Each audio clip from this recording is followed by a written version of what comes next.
It was one of the most embarrassing losses in Raiders history. It was your home opener. You're coming off a loss, and tell of two stories. Like first half, you watched it. Carr offense looked great. Run game, pass game, everything was flawless except for the penalties. Honestly, the defense was playing good. Crosby had a sack. The Cardinals looked lifeless. The Cardinals looked like they were probably one of the worst run operations in the league at the time. In that first half, I was already writing down narratives in my head like, yo, is Cliff gonna make it? Is Kyler gonna make it? That's how lifeless the Cardinals look, and that's how bad they look. You tell the second half of what you seen, Max. At halftime, when I did the same thing you did, I was like, well, okay, Kyler Murray's just this is what he is. He's an underwhelming person. He's an underwhelming football player. What happened to this Arizona defense? Cliff's not going to make it one. And I don't know if you feel the same way I do, but I saw something from Kyler Murray the second half, and especially the last drive and a half, maybe 2 drives of regulation. I saw heart, Juan. I saw Yeah. a guy who was a competitor. I saw a guy who was banged up, hobbled, scrambling for 17 seconds on a 2-point conversion one and getting it.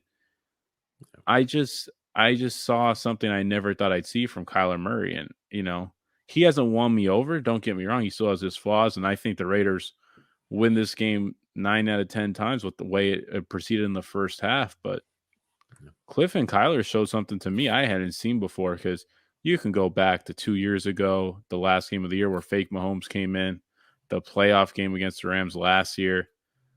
Kyler Murray seemed to shrink, and that's pretty hard for him to do, shrink in big moments.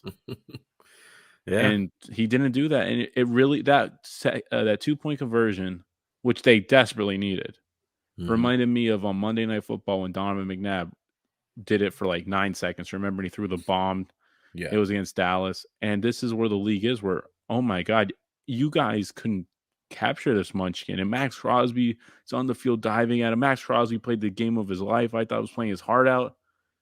And sadly enough, you guys are 0-2 and you had 2 chances to win 2 games. Yeah.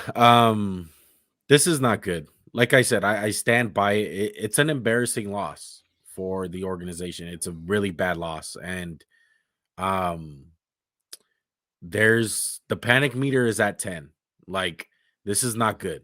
This is not good at all. This is a type there there's different kinds of losses, like this one is the kind of loss I feel like that derails your season. It really does. Like, the I think a big reason why the Raiders made the playoffs last year is they won games like this. They were 4-0 last year in overtime. And this year they got a taste of their own medicine. Like, okay, just because it's in overtime, you have Derek Carr, like, doesn't mean you're gonna come out with every win. And I think the team thought that, and they just thought it was gonna happen. Someone was gonna make a play, and no one wind up making a play at all. It was a whole team effort.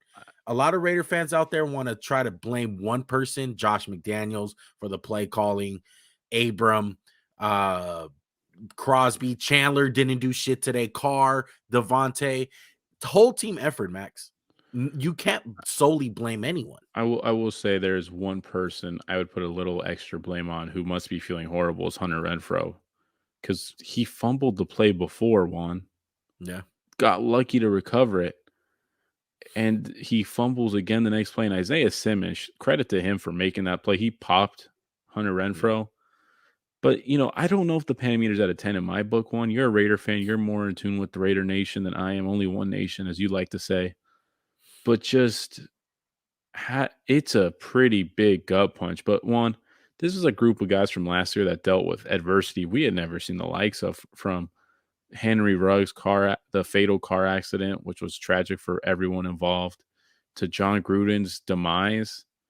This team came back time and time again, and I would find it very hard to believe, as a person on the outside, with most of those guys coming back as the players. I know the coaching staffs knew that these players are going to fold, and if they do, maybe that shows that you should have kept Rich Bisaccia. Yeah. Yeah. And the reason why I say this, Max, is you bring up a good point, with the whole adversity thing, but let's just look at reality, dude. They play in the toughest division in football, and they play in the most dominant conference right now, the AFC. The AFC is absolutely stacked. And I just feel like you can't afford to have a slow start this year. We're going to get into it in the next team. I feel the same way about them with the Bengals. Like, if you're in this AFC, there's just so many fucking contenders. You got the Dolphins who are coming out of the blue. They're 2-0. You think the Ravens are slouches? Yeah, they lost today, but they're going to be in the mix. You got the Bills. Some people can't count out the Patriots. Then you got the Chargers, you got the Chiefs, you got the Broncos, the Titans, the Colts. Throw in the fucking Jags if you want. The AFC. Maybe we could throw out the Colts. Maybe we could throw those bums out. But I think you're getting my point, Max. And this is not the NFC, and this is not the AFC of last year, and this is not the AFC West of last year. A big reason why the Raiders made the playoffs is, yes, they had a huge slump in the middle of the season, but they can afford that because the Chiefs were struggling.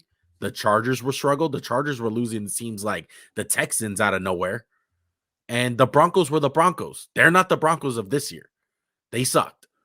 So to me, every game is important in the AFC, and especially in their division. So the Raiders are a special case in that aspect on why I have the panic meter up to a 10. And like you said, if any team can do it, if any team can bounce back, it should be this one. But you can't lose a game like that at home opener. You after a loss.